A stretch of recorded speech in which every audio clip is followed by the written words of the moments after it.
അസ്സലാമു അലൈക്കും വറഹ്മത്തുള്ളാഹി വബറകാതുഹു. കറാമത്തിന്റെ പേരിൽ കള്ളക്കഥകൾ നിരന്തരം പുരോഹിതന്മാർ പറഞ്ഞുകൊണ്ടേയിരിക്കുകയാണ്. അങ്ങനെ പറഞ്ഞു വെച്ച ഒരു കറാമത്താണ് ചിറ്റടിമീത്തൽ അബൂബക്കർ മുസ്ലിയാരുമായി ബന്ധപ്പെട്ട് ഒരു ഹോട്ടലിൽ കയറി ചായ കുടിക്കാൻ വേണ്ടി. അങ്ങനെ ചായ കുടിച്ചതിന് ശേഷം പൈസ കൊടുക്കാതെ ഇറങ്ങിപ്പോയി. അപ്പോൾ അത് സ്വാഭാവികമാണ്, ചോദ്യം ചെയ്യും. അങ്ങനെ ചോദ്യം ചെയ്ത സമയത്ത് ചിറ്റടിമീത്തൽ അബൂബക്കർ മുസ്ലിയാരെ ഹോട്ടൽ അങ്ങോട്ടേക്ക് കത്തി. അത് പകരം വാപ്പൂട്ടി മുസ്ലിയാർ സംഭാവന ചെയ്ത ഒരു കറാമത്താണ്. അത് നമ്മളൊക്കെ കേട്ടതുപോലെ തന്നെ പേരോട് അബ്ദുറഹ്മാൻ സഖാഫിയും കേട്ടു.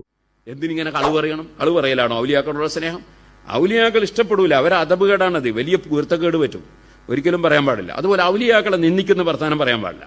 ഔലിയാക്കളെ നിന്ദിക്കുന്ന വർത്താനാണ് അവർ ഒരു പീടിയെ കയറി ചായ കുടിച്ചിട്ട് പൈസ കൊടുക്കാണ്ട് ഇറങ്ങിപ്പോയപ്പോൾ പിന്നെ പീടി അങ്ങ് കത്തിപ്പോയി. ഔലിയാക്കൾ ഇങ്ങനെ എന്ത് ചെയ്യുക, ഓരോരുത്തരുടെ ചായ കുടിക്കുക, പൈസ ഒന്നും കൊടുക്കാണ്ട്, എന്നിട്ട് ഓലങ്ങ് ഇറങ്ങിപ്പോകുമ്പോൾ പൈസക്ക് വെച്ചാൽ ഓല പീടി അങ്ങ് കത്തിച്ച് കളിയുക. ഇങ്ങനത്തെ മോശക്കാരാണ് ഔലിയാക്കൾ എന്നാണ് ജനങ്ങളോട് പറയേണ്ടത്. അപ്പോൾ വിവരമില്ലാതെ മതം പറയാൻ പോകരുത്, വിവരമില്ലാത്തവും മതം പറയരുത്. അമ്മാൻ സമത്തന മിണ്ടാതിരുന്ന രക്ഷപ്പെട്ടു.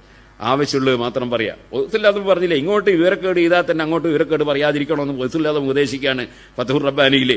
അപ്പൊ അങ്ങനത്തെ മഹാന്മാര്, ആ മഹാന്മാരെ പിന്തുടർന്ന് ജീവിക്കണം. ചില ആളുകൾക്ക് അവർക്ക് വിവരമില്ല എന്നുള്ള വിവരമില്ല. ഈ രീതിയിൽ വിവരമില്ല എന്ന വിവരം പോലും ഇല്ലാതെയാണ് ഇത്തരത്തിലുള്ള കള്ളക്കഥകൾ ഇങ്ങനെ പറഞ്ഞുകൊണ്ടേയിരിക്കുന്നത് എന്നാ പറഞ്ഞത്. ഇത് നമ്മുടെ പകരക്ക് സഹിക്കുമോ?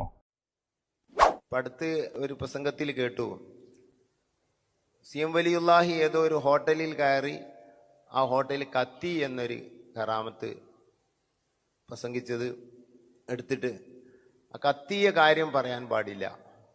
സുബ്ഹാനല്ലാഹ്, ഒന്നും അവർ എതിര് ചെയ്യുകയില്ല. അപ്പോൾ കത്തിപ്പോയത് ഒരിക്കലും സിഎം വലിയുല്ലാഹിയുടെ കറാമത്തോട് അങ്ങനെ കത്തുകയില്ല എന്നാണോ ഉദ്ദേശം? സുബ്ഹാനല്ലാഹ്, വല്ലാത്തൊരു ആശ്ചര്യം തന്നെ. പ്രതികൂലമായും അനുകൂലമായും അവരുടെ കയ്യിൽ നിന്ന് കറാമത്തുകൾ ഉണ്ടാവും, ശിക്ഷയായിട്ടുണ്ടാവും.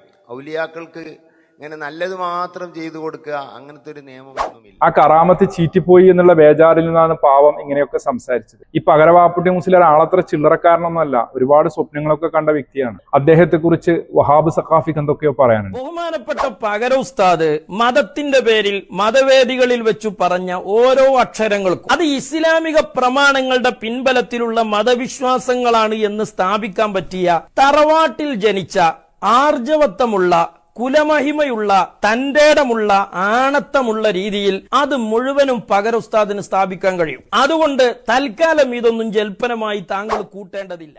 ഇല്ല, നമ്മൾ കൂട്ടുന്നില്ല, നമ്മൾ തീരെ കൂട്ടുന്നില്ല. കള്ളസരം ഇങ്ങനെ പറഞ്ഞുകൊണ്ടേയിരിക്കുക, അതിനെ വെളുപ്പിക്കുക, ആ പറഞ്ഞവനെ പിന്നെ മെഴുകുക, ഇത് നിങ്ങളുടെ സ്ഥിരം പരിപാടിയാണല്ലോ. ഇങ്ങനെ കള്ളത്തരം പറഞ്ഞാൽ എങ്ങനെ ശരിയാവും മൂലാമാറെ? കളവ് പറയുന്നവന്റെ അടുക്കൽ മലക്കുകൾ അടുക്കൂല. റബ്ബ് കാത്തിരക്ഷിക്കട്ടെ. എന്താ കാരണം? ഇവൻ പറയുന്ന കളവിന്റെ നാറ്റം കൊണ്ട് അവന്റെ അടുക്കലേക്ക് റഹ്മത്തിന്റെ മലക്കുകൾ പോലും അടുത്തു വരൂല.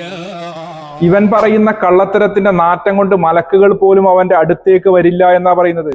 കളവ് പറയാൻ വേണ്ടി ഇഹ്റാം കെട്ടി ഇറങ്ങി പുറപ്പെട്ടിരിക്കുകയാണല്ലോ മുസ്ലിയാക്കന്മാർ. ഇനി ഞാൻ പറഞ്ഞിട്ട് ബേജാറാകണ്ട, മുസ്ലിയാക്കന്മാർ തന്നെ പറയട്ടെ. നോണ വിളിച്ചു പറയാം. നോണ അതിന് പ്രായമുള്ളവരും കണക്കാണ്, ചെറുപ്പക്കാരും കണക്കാര്, കുല്ലുഹും അജ്മഉൻ നോണ പറയാനായിട്ട് ഇഹ്റാം കെട്ടി ഇറങ്ങിയിരിക്കുന്നു. നുണ പറയാനായി ഇഹ്റാം കെട്ടി ഇറങ്ങി പുറപ്പെട്ടിരിക്കുകയാണ്. ഈ രീതിയിലാണ് മുസ്ലിയാക്കന്മാരുടെ മുമ്പോട്ടുള്ള പോക്ക്. മതത്തിന്റെ ലേവലിൽ ദീനി സദസ് എന്ന പേരിൽ നടത്തുന്ന പ്രോഗ്രാമുകളിലാണ് മുസ്ലിയാക്കന്മാർ ഇത്തരത്തിലുള്ള പച്ചക്കള്ളങ്ങൾ നിരന്തരം പറഞ്ഞുകൊണ്ടേയിരിക്കുന്നത്. പുരോഹിതന്മാരെ നാം തിരിച്ചറിയുക. അള്ളാഹു മനസ്സിലാക്കാനുള്ള തൗഫീക്ക് നൽകുമാറാകട്ടെ.